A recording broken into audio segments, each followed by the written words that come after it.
자, 우리 하나님 말씀 욥기 40장 6절로 14절 말씀입니다.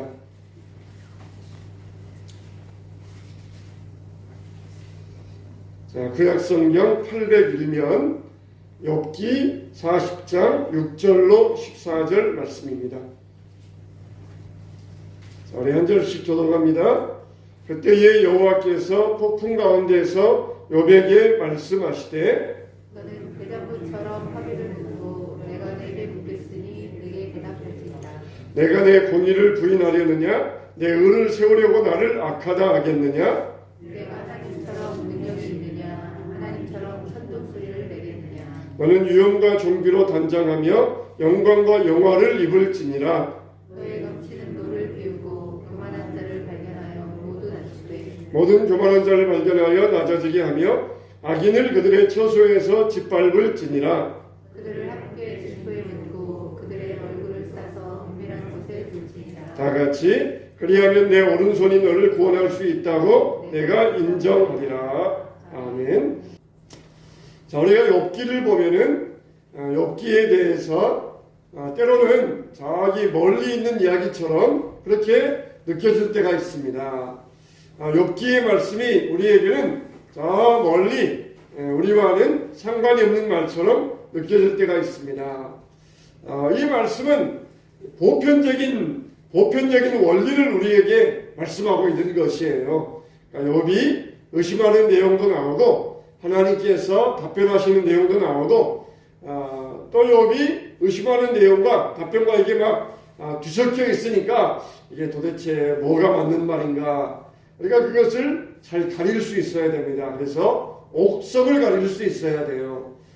지난번에는 내가 하나님이냐? 욥은 두 가지 의문을 가지고 있었다 그랬잖아요. 세상에는 인과응보의 원리가 없다. 인과응보. 선한 사람이 복을 받고 악한 사람은 벌을 받아야 된다. 이게 인과응보의 원리예요. 그런데 보니까 선한 사람들도 고난을 당하고 악한 사람들도 형통하고 그러더라는 것이에요. 하나님은 인과응보의 원리를 가지고 이 땅을 다스리는데 우리가 보니까 세상에는 그런 인과응보의 원리가 없더라는 것입니다. 성경에서는 우리에게 말씀하시기를 근시안이 되지 말라 그랬어요. 우리가 원시가 돼야 됩니다. 원시.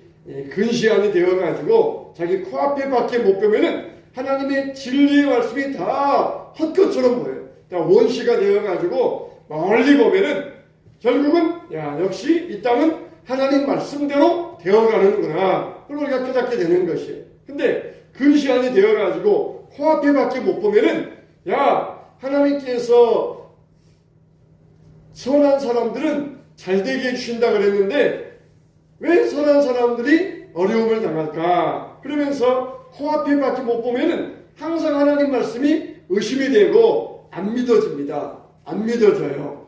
코앞에 밖에 못 보면은 하나님 말씀이 항상 거짓말처럼 느껴져요. 그러나 이 세상 역사만도 길게 두고 보세요. 길게 두고 보세요. 그렇게 유대 민족들이 수많은 핍박을 당했습니다. 로마에 의하여서 또 그리고 독일 민족에 의하여서 수많은 핍박을 당했어요. 그러나 결국은 하나님께서 아브라함에게 약속하신 대로 유대 민족을 다시 살려주시고 강한 나라로 만들어 주셨습니다. 근시안이 되어가지고 앞밖에 못 보면은 아마 아우슈비츠에 끌려가던 유대인들도 하나님이 어디 있느냐? 그러면서 하나님을 부인했을 것이에요. 하나님이 어디 있느냐?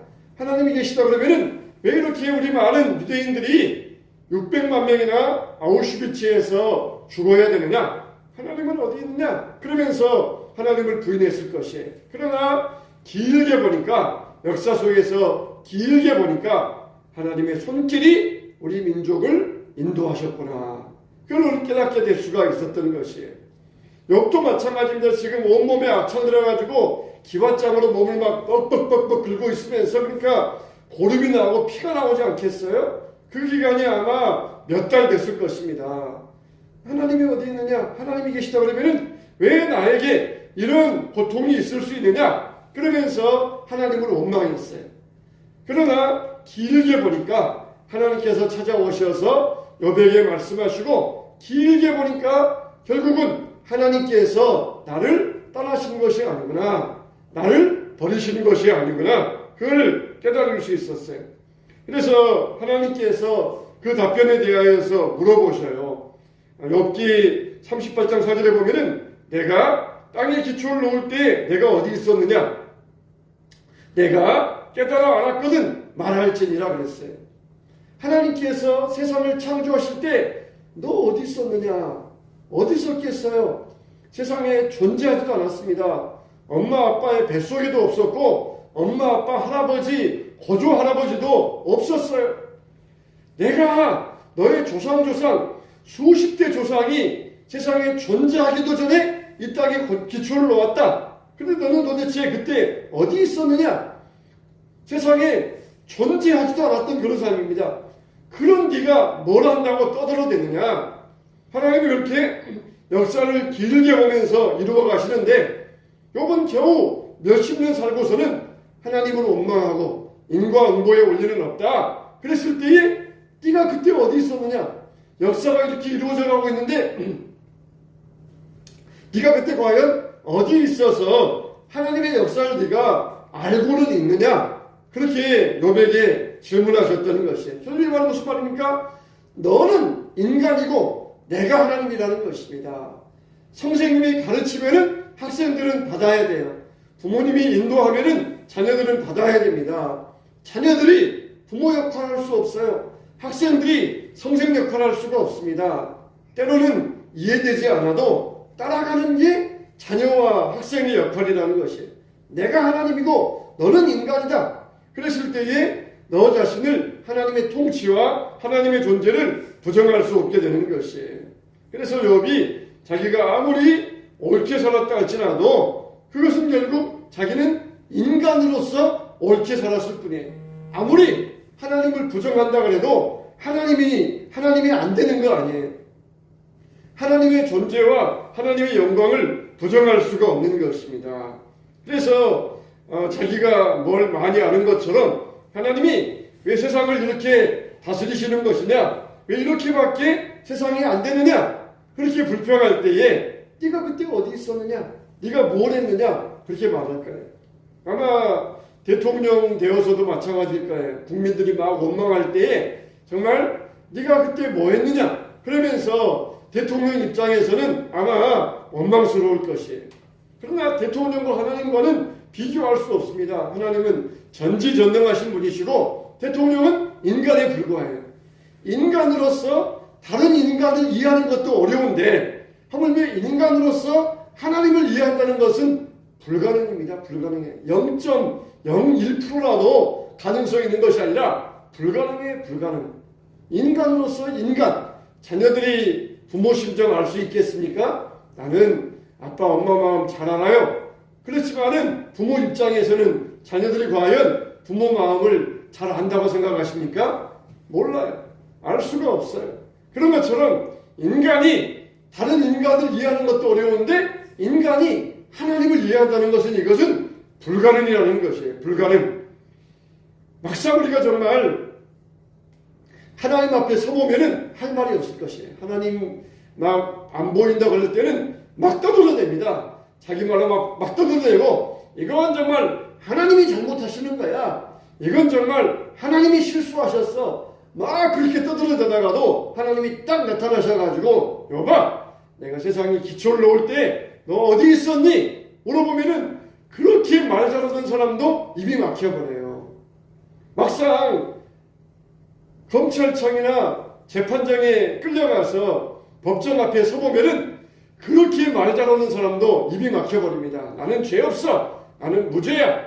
나는 깨끗한 사람이야. 그런 사람도 검찰청 수사실에 끌려가가지고 수사관들에게 수사받아보면 그때 가면은 말문이 막혀요. 증거를 딱 내놓고 이러지 않았느냐? 그러면은 뒤에서는 막 떠들어대고 말하다가도 막상 앞에 가면은 말문이 막혀버립니다. 막상 사람들이 하나님에 대해서 이러쿵저러쿵 말하다가도 하나님이 막상 오셔가지고 하나님의 심판날, 하나님의 심판대 앞에 딱 서게 되면은 사람들은 아마 한마디도 못할 거예요. 한마디도. 그래? 네가 몇 날 며칠 몇 시에 이렇게 말하지 않았느냐? 한번 말해보아라. 그때 말했던 거 또 말해보아라. 그러면은 한마디도 못해요. 한마디도 할 수 없을 거예요. 욥이 지금 그랬습니다. 나는 미쳐나오니 무엇이나 죽게 대답하오리까. 그전에는 막 기세등등하게 이건 하나님이 잘못하시는 거야. 하나님이 실수하셨어. 하나님이 다스린다면은 이럴 수 없어. 그랬더라도 이제는 막상 하나님께서 한번 그래 말해봐라. 그러니까 나는 미쳐나오니 내가 뭐라 대답하겠습니까? 한두 번 말하여 싸운즉 다시는 더하지도 않고 대답하지도 않겠습니다. 그런 말로 끝내. 알고 보니까 얼마나 자신이 어리석었는가 그걸 깨달았다는 것입니다. 내가 의롭게 살았다는 그것도 결국은 하나님 앞에서 얼마나 부정했는가 그걸 깨달았다는 것이에요. 우리도 그래야 됩니다. 정말 세상에는 이해되지 않는 일들이 참 많아요. 하나님께서 세상을 통치하시는데 왜 이런 일이 있을 수 있을까? 그러면서 의심되는 일들이 너무 많습니다. 그러나 세상에는 하나님께서 다스리시는 이치가 있다. 이걸 우리가 믿어야 돼요. 그래서 우리가 믿고 의롭게 살기를 힘쓰고 고난 중에도 인내하면서 소망을 가지고 살 수 있어야 돼요. 이걸 뭐라 그럽니까? 거룩한 지식이라고 해요. 우리가 지식을 갖는데 거룩한 지식을 가져야 돼요. 그래서 하나님의 뜻이 있다. 우리가 의롭게 살면은 반드시 하나님께서 갚아주신다. 이게 바로 거룩한 지식이라는 것이에요. 어렵게 살고 착하게 살아도 결국은 아무것도 없더라. 결국은 바보 취급만 받더라. 이거는 부정한 지식이에요. 거룩한 지식. 옳게 살면은 하나님께서 반드시 우리에게 보상하여 주신다. 내가 못 받으면은 우리 자녀들에게, 후손들에게 하나님께서 분명히 갚아주신다. 이걸 우리가 거룩한 지식이라 그래요. 거룩한 지식. 그래서 하나님은 욥에게 인과응보의 원리에 대하여서 말씀하셨고, 두 번째 욥의 질문이 뭐였습니까? 나는 의롭다. 나는 죄 지은 게 없고 나는 옳은 삶을 살았다. 그래서 자기의 의로움을 주장하는 것, 이게 욥의 두 번째 질문이었어요. 나는 옳게 살았다는 것입니다. 자기 의를 내세우면서 무려 23가지를 이야기해요. 그런데도 내가 이렇게 재앙을 당하는 것은 하나님이 불의하시다는 증거다. 그런 말로 대답을 합니다.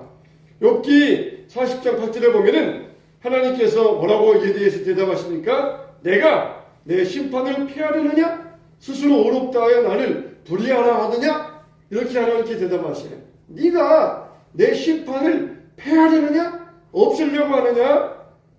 네가 하나님의 의로우심을 부정하겠느냐? 그런 뜻이 되는 것이에요.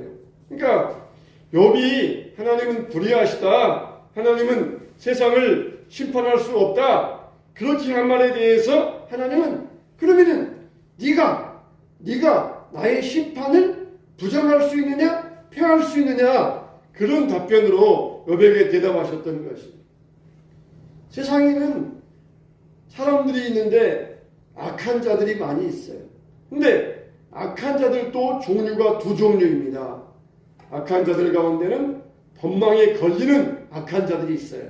법망에 걸려가지고 법의 심판을 받는 그런 악한 자가 있어요. 근데 어떤 악한 자는 법망을 여리저리 피해 다니면서 법망에 걸리지 않는 그런 악한 자들도 있습니다. 그러니까 이 사람은 분명히 악한 것으로 법의 처벌을 받아야 되는데 법의 처벌이 받지 않는 그런 악도 있다는 것이에요. 우리가 미워한다든지 교만한다든지 시기한다든지 이런 거는 법의 심판을 못해요. 내 마음속으로 저 사람을 미워했어요. 그러면은 법에서 당신 왜 저 사람 왜 미워했습니까? 당신 징역 몇 년이요? 그거는 법에서 심판할 수가 없어요. 또 교묘하게 사기를 치고서 교묘하게 남의 돈을 탐하고서 그러면서 법망을 빠져가가지고는 법의 심판을 받지 아니하는 그런 사람도 있어요. 그런데 이렇게 세상이 이렇게 돌아가면은 세상이 얼마나 우습고 얼마나 혼란하겠습니까? 욥에게 욥아 정말 법망을 피해가지고 나가는 그런 사람들 네가 한번 심판해 보아라. 정말 그런 사람을 네가 어떻게 한번 정죄해보고 그런 사람들에 대해서 징역을 보내든지 심판해 보아라. 그러면서 네가 하나님보다 의롭다고 그렇게 말해 보아라는 것이에요. 그래서 네가 욥기 40장 12절로 13절 보니까 본 모든 교만한 자를 발견하여 낮추며 악인을 그 처소에서 밟아서 그들을 함께 진토에 묻고 그 얼굴을 싸서 어둑한 곳에 둘지니라. 이건 뭔 말이에요? 내가 욥이 하나님보다 어렵다고 말하니까 그렇다면은 교만한 자를 심판해 보아라. 그런 자를 찾아가지고 발로 밟고 흙 속에 파묻어 보아라. 그래서 교만한 자를 낮추고 그들을 한번 심판해 보라는 것이 자기가 의롭다고 주장하니까 정말 세상에서 법망을 피해서 도망가는 자들을 네가 한번 심판해 보아라. 심판할 수 있느냐? 인간의 법적으로는 심판할 수가 없어요. 그러나 하나님의 심판대 앞에 설 때에는 다 그거에 대해서 심판을 당하게 될 것입니다. 정죄하고 교만하고 시기하고 미워하고 비판하고 인간의 법정에서는 그에 대해서 심판할 수가 없어요. 재판할 수가 없어요. 분명히 저 사람은 나쁜 사람이에요. 악한 사람이에요. 남에 대해서 욕하고 남에 대해서 뒤에 가서 비방하고 이런 일 하고 다니는 사람은 분명히 악한 사람이에요. 그러나 그 사람에 대해서 세상에서는 법적으로 따질 수가 없습니다. 나중에 하나님 앞에 섰을 때 하나님은 다 심판하신다는 것이에요. 욥아, 네가 그렇게 의롭다고 하는데 그런 사람들에 대해서 한번 심판해 볼 수 있느냐? 하나님은 또 뭐라고 말씀하십니까? 40장 14절에 그리하면 내 오른손이 너를 구원할 수 있다고 내가 인정하리라. 그렇다면 그런 악인들 네가 다 찾아내가지고 심판한다면 네 손으로 너를 구원할 수 있다는 것을 내가 인정해 주겠다는 것이. 우리 손으로 우리 자신을 구원할 수 있습니까? 없어요. 그런 것처럼 우리 손으로 법방을 피해 다니는 악한 자들을 심판할 수 없습니다. 그런 자들을 찾아낼 수가 없어요. 정말 네가 그런 자들을 찾아내서 심판한다 그러면 너는 정말 의인이라고 말할 수 있겠는데 그런 자들을 심판할 수가 없다는 것이에요. 그래서 아무리 욥이 의롭게 살아왔다 할지라도 욥은 인간에 불과해요. 욥은 자기가 자녀들을 위하여서 생일잔치 한 다음에 번제를 드립니다. 혹시라도 부주 중에라도 우리 자녀들이 죄 지은 일이 없을까 그러면서 번제를 드렸어요. 욥은 이렇게 죄인입니다. 나는 의롭게 살았습니다. 뭐에 비해서? 다른 부자들은 나쁜 짓 하고 윤리적으로 도덕적으로 타락된 생활을 하는데 나는 부자이면서도 윤리적으로 순결하게 도덕적으로 깨끗하게 살았습니다. 다른 사람에 비해서 나는 올바른 행실을 했습니다. 그런 뜻이에요. 우리의 기준은 다른 사람이 될 수가 없어요. 우리의 기준은 예수님이 우리의 기준이 되어야 됩니다. 하나님의 말씀이 우리의 기준이 되어야 됩니다. 형제에 대하여서 라갈하는 자마다 지옥에 던져지게 될 것이라. 그러면서 예수님이 말씀하신 대로 우리의 기준이 될 수 있어야 돼요. 마음속으로 미워하는 자마다 이미 살인하였느니라. 그렇게 우리에게 말씀하신 이것이 우리에게 기준이 될 수 있어야 됩니다. 그런데 자기 스스로 자기를 기준 삼아놓고 다른 사람에 비해서 나는 얼마나 깨끗하냐? 그럴 때 하나님께서는 욥의 입을 막으셨던 것이에요. 정말 욥의 죄를 심판하실 분은 하나님이셔요. 또 욥에게 죄사함 주실 분도 하나님이셔요. 욥을 구원하시고 의롭다 하실 분도 하나님이셔요. 법이 심판할 수 없는 악인을 심판하실 분도 하나님이십니다. 내가 이것을 분명히 믿을 때에 하나님은 옳으십니다. 하나님은 의로우십니다. 그걸 고백하게 돼 있어요. 욥이 이걸 모르니까 하나님 불의하십니다. 하나님 왜 이렇게 세상이 엉망입니까? 그렇게 하나님을 원망했는데 이걸 깨달으니까 하나님 옳으십니다. 하나님이 맞습니다. 하나님 말씀이 다 지당하신 말씀입니다. 그렇게 고백하게 되더라는 것입니다. 우리가 하나님처럼 되는 것처럼 그렇게 말을 해서는 안 돼요. 우리가 아무리 억울한 일을 당해도 우리 하나님을 의로운 하나님으로 인정할 수 있어야 됩니다. 그래서 여기에서 보면은 이 두 가지 질문이 나오는데 하마와 악어에 하마와 악어 이 욥의 당시에 하마와 악어 이걸 우리가 지금은 정확히 뭐라고 알 수가 없어요. 어떤 분들은 여기 나오는 하마를 옛날에는 리호야단 그래가지고 아마 공룡이 아니었겠느냐. 공룡. 욥의 당시에 공룡이 있어서 공룡같이 그 어마어마한 덩치 큰 코끼리보다도 훨씬 더 큰 이 덩치 큰 생물들 이것을 말씀한 것이 아니겠느냐. 근데 여기에서 하나님이 말씀하시고자 하는 것은 뭐 공룡이다, 악어다, 하마다 그게 중요한 게 아니고 하나님이 이것들을 만드셨다는 것이 하나님이 이 생물들을 만드셨는데 이 생물들을 사람이 통제할 수 있느냐? 그럴 수 없다는 것을 여기에서 강조적으로 말씀하고 있어요. 하마의 힘이 얼마나 강력하냐? 15절 이하에 보니까 이제 소같이 풀을 먹는 뱀옷을 볼지어다. 하마로 볼 수 있다고 그랬죠. 그것의 힘은 허리에 있고 그 뚝심은 배의 힘줄에 있고 그것이 꼬리치는 것은 백향목이 흔들리는 것 같고 그 넓적다리의 힘줄은 서로 얽혀 있으며 뼈는 녹광 같고 뼈대는 쇠막대기 같으며 이걸 보면은 어떤 면에서 공룡을 표현하는 그런 이미지도 있습니다. 공룡이 나타나서 사람들의 앞에 나타나면은 사람들은 도망가기 바빠요. 사람들이 어떻게 그 공룡과 싸워서 이기겠느냐? 그 강력한 힘이 어디에 있느냐? 다 하나님께서 만드셨다는 것이. 그것이 정신 차리고 있을 때에 누가 능히 잡을 수 있겠으며 갈고리로 그 코를 꿰 수 있겠느냐? 없다는 것이. 사람의 힘으로는 할 수 없다는 것이. 하마도 하나님이 지으셨어요. 하나님이 만드신 건데 으뜸이라는 말입니다. 하마가 강력한 힘을 가지고 나올 때에는 사람이 하마를 통제할 수가 없습니다. 그래서 이 강력한 힘, 인간의 힘으로 다루기 힘든 이 하마의 힘, 마치 사람들 가운데도 통제하기 어려운 그런 사람들이 있어요. 교만한 자, 하늘을 찌르잖아요. 질투와 분노와 원한에 사무친 자, 이건 정말 이 온유원의 서리빨 같잖아요. 또 욕심이 사로잡힌 자, 이거는 누구도 말릴 수가 없어요. 그렇게 이런 욕심의 힘, 또 시기와 교만의 힘, 이런 힘을 가지고 있는 자들을 네가 그런 사람을 하지 말라. 그런다고 해서 그 사람이 안 하겠느냐? 그 사람들의 교만이 사라지고 시기가 사라지고 욕심이 사라지겠느냐?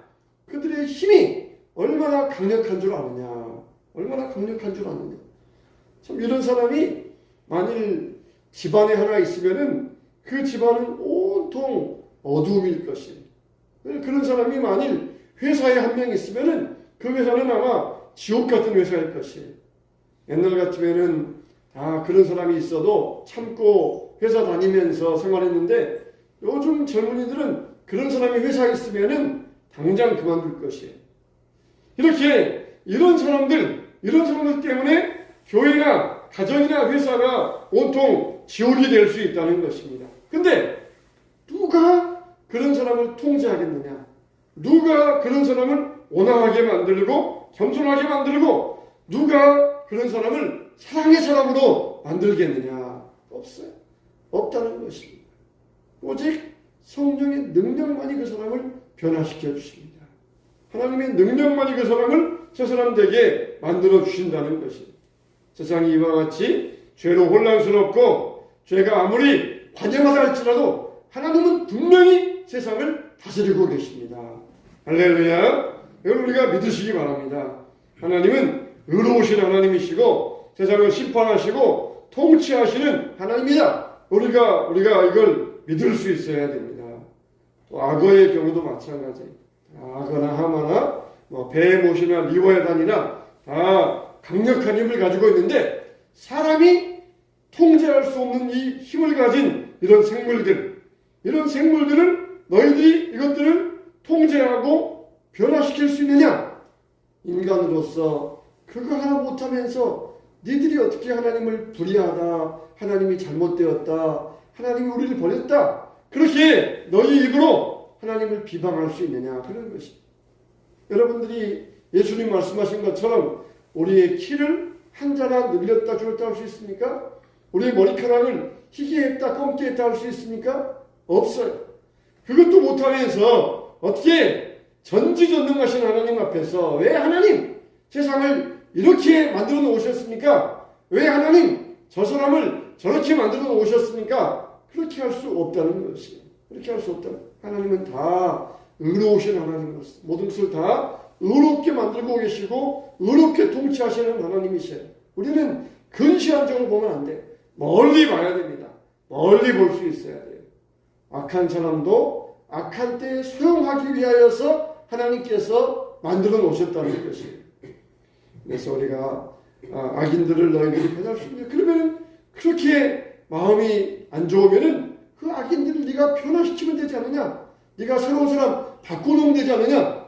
그런 능력도 없으면서 왜 하나님을 불의하시다? 하나님이 잘못되었다? 그러면서 하나님을 원망하느냐? 그렇게 하나님께서 욥에게 답변하시는 것입니다. 하나님은 세상을 다스리시는 이치가 있어요. 무지한 말로 이치를 가리우는 자가 누구냐? 무지한 말로 이치를 어둡게 하는 자가 누구냐?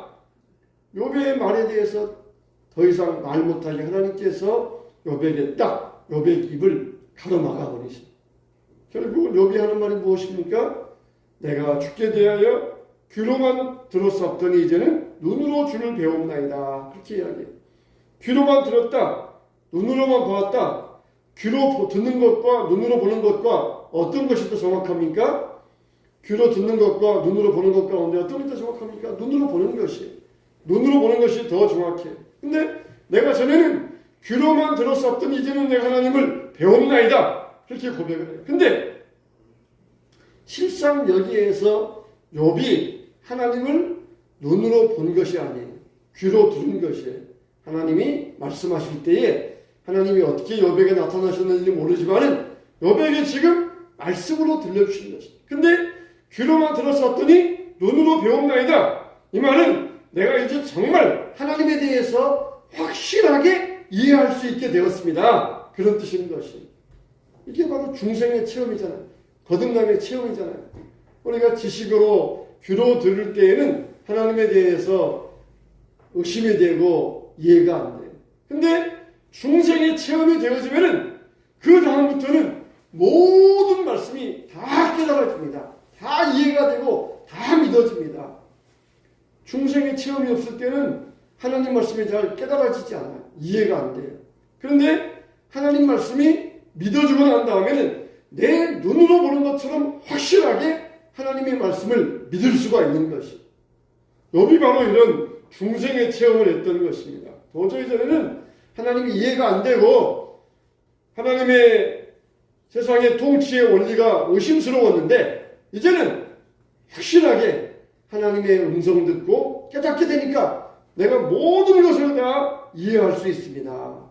우리에게도 이런 고백이 있어야 됩니다. 하나님 내가 하나님 눈으로 보여주세요. 눈 똑바로 뜨고 하나님 좀 보게 해주세요.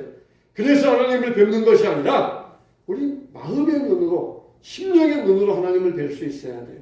우리 육신의 눈으로 보는 것보다 더 정확하게 우리 마음의 눈이에요. 하나님 말씀을 귀로만 들었는데 그 말씀이 내게 마음의 눈으로 확실하게 보여지는 것처럼 그 말씀이 느껴지는 것입니다. 그래서 내가 전에는 귀로만 들었었더니 이제는 내가 하나님을 눈으로 배웠나이다. 눈으로 확실하게 배우는 것처럼 하나님을 내가 깨닫고 알 수가 있습니다. 이해가 됩니다. 그런 고백을 하고 있는 것입니다. 하나님이 우리에게도 이와 같이 우리를 찾아오신다는 것을 믿으시기 바랍니다. 우리를 깨닫게 하여 주시고 알게 하여 주시기에 우리를 찾아오시는 것이에요. 우리를 찾아오셔서 귀로만 들리던 하나님의 음성을 눈으로 보게 만들어 주시고 눈으로 보는 것처럼 심령의 눈으로 보는 것처럼 하나님 말씀이 보여지게 우리를 만들어 주셔요. 그래서 주여 내가 이제는 주님을 내 눈으로 배웠나이다. 이렇게 고백하면서 모든 하나님의 말씀을 이해하고 깨닫고 그 말씀을 나의 삶 가운데서 적용하시길 바랍니다. 그럴 때에 하나님의 모든 말씀이 내 것이 될 수가 있는 것이. 할렐루야.